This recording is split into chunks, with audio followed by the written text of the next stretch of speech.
Yo, it's me, Big Nose. Do you want the best player on the game? Well, you can't get D-Money, because he's probably not in FIFA. So, get Phil Bardsley. Get all the Phil Bardsley. So if you're looking for the best way to get coins, don't spend fewer points, go over to useandbuy.com for the cheapest place on the market for your coins. Use code Vizeh at checkout, and most importantly, enjoy the video. Hello lads, how you all doing? Welcome to another video on my channel, and today it's going to be a big one. This is my official FIFA 21 review, pre-patch. Whatever may happen past this day, the official 6th of October, the actual release date of the game, if you have the Champions or the Ultimate Edition. I thought now that the game's officially out for people, who's pre-ordered, I thought I would do a video about my review of the gameplay. Now, if you don't know me, I'm not in EA's pretty boy books by any means, and people think that I've got like an anti-thing against EA no matter what they do. However, that's not really the case. I believe that you can have annoyances with the game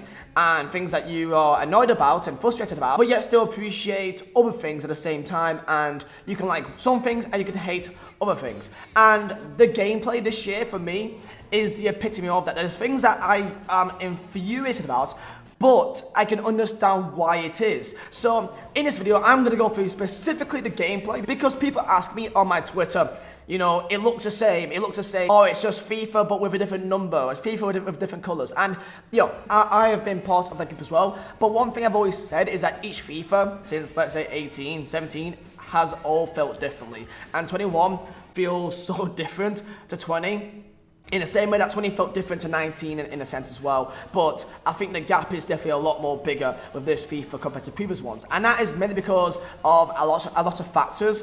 And I'm going to go through my pros and my cons with this gameplay, and who I think it appeals to, and do I think that you should get this game, and do I think that you will enjoy it. Let's get into it, let's go break it down. And if you guys do enjoy, then smash the like button, and also subscribe if you're new, and also go and follow me at my twitch.tv down below in the description. I am live there every day, so if you do want to have some debates with me, feel free and go and join me down there, lads. So, with that said, let's get into it. So, my number one fundamental thing about FIFA 21 that I feel like you will feel instantly is passing. Passing this year is completely different in terms of the weight of the passes, on which angle you actually make the passes, on how players make runs to it, and there's so many different factors which is so different to last year. You can't just mindlessly pass anymore. Last year, I remember there was times that I had, like, let's say my attacker, behind like 2 or 3 defenders, but for some reason I don't know why, but in my head I just did it. I just pressed A, and somehow the ball kind of gravitated around them and then just kind of stuck to them somehow.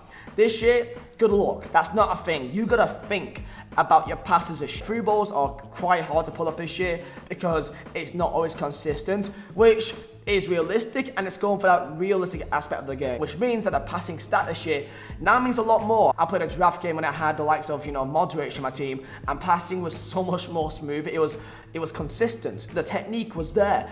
But then when I go into my normal games and I play with Paulinho, it's not the same, and vice versa if you use a normal, like low-rated gold. Passing is actually a very important stat this year because it now actually makes a difference. For example, I remember previous years you can use a Doumbia with he's pacey and that, but he's got like 68 passing. But back in previous FIFAs, you didn't really care because he's still kind of passable fine anyway. This year, no, good luck at that. You can't make passes unless you got good passing stats, and that in itself improves the skill gap massively. Like, if you are not good at passing and you don't know how to pass the ball and play around the defense and understand football and how try and pass there and you drag out this player to then open up this space and then go and work your way there and pass into that spot and then eliminate those 2 players. If you don't think like that, then you will struggle this game 1000%. You can't just mindlessly just do through balls. Sometimes you can, and it can work, but it's just not the same this year. So passing is my number one major thing which is new, and I'll go into it at the end of it if I think that's a good thing or not. Number 2 will be defending. Oh my god, defending. For me, it's so infuriating, and this is a con in a sense, but I understand why it is so hard, because for me, especially that's in an esports standard, the person who can defend the best should win.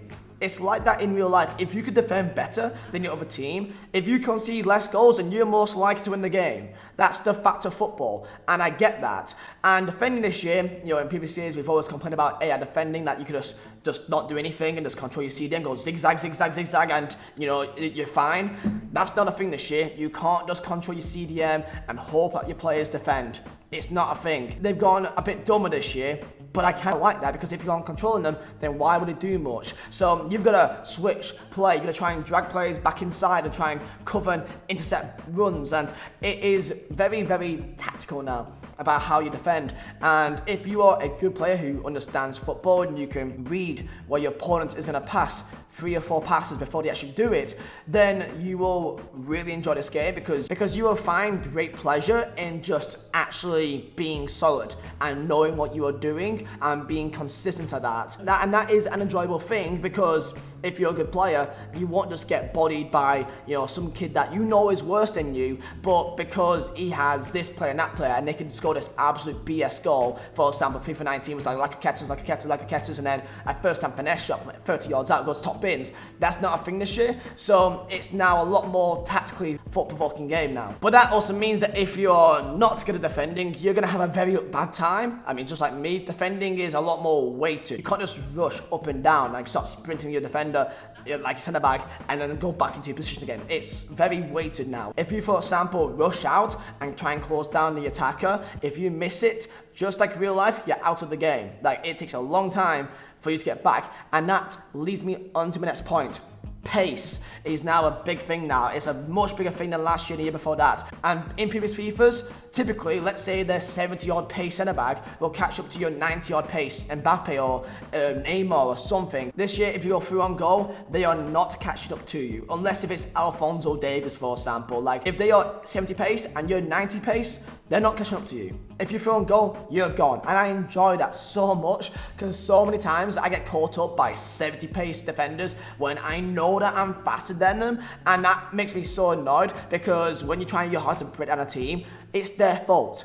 They should face the consequence of them defending poorly and you outsmarting them and getting away past their defence. That is how football should be. There was an extreme lack of consequences from the defender actually defending poorly last year, and that was my main issue. And the main thing as well, which is into my 4th point about this game, is the fact that 1v1s is almost guaranteed goals. Goalkeepers, from my notice so far, are not good at all. If you're one-on-one, if you just finesse it, or shoot near post, or crossbody, it's pretty much a goal. For me, finesse shots are the most meta way to score goals right now. I find finesse shots just fly just perfectly past keeper each time, which you may get annoyed at, thinking, come on, how is the keeper not saving that? But if you're one-on-one, I can understand that, because that should be a guaranteed goal, just like real life. Sometimes they do make saves. If it's a crossbody, I find them to be saved sometimes, but not all the time, which again, it should be like that in real life. Sometimes your goalkeeper may absolutely clutch it and save your case, but if they're one-on-one, then usually you will concede. And that's why you're seeing a lot of goals being scored, because most people can't defend, and also it's easy to score goals once you get past the defense. That's why you're seeing a lot of high-scoring games right now. So I've gone through defending, I've gone through passing, pace, 1v1s, goalkeepers. Leads me on to my next point, which is dribbling. Dribbling this year is wacky as shit. It's so wacky. Like, I don't know how to explain dribbling. I can't really explain it. Like, it feels slow, but also fast at the same time. And I can't explain it, lads. Like, I feel like you guys just need to get your hands on the game to actually test it out yourself. If you don't want to buy it, then maybe go, if you have a friend, try and play it there. If you don't want to buy it, if you want to test it out first. Dribbling for me, I don't know if I like it or not. I don't know. Because sometimes it can be really fast. You could do your left analog dribbling, go left, right, up, right, left, right, and like fast, small little touches, which will confuse your opponent.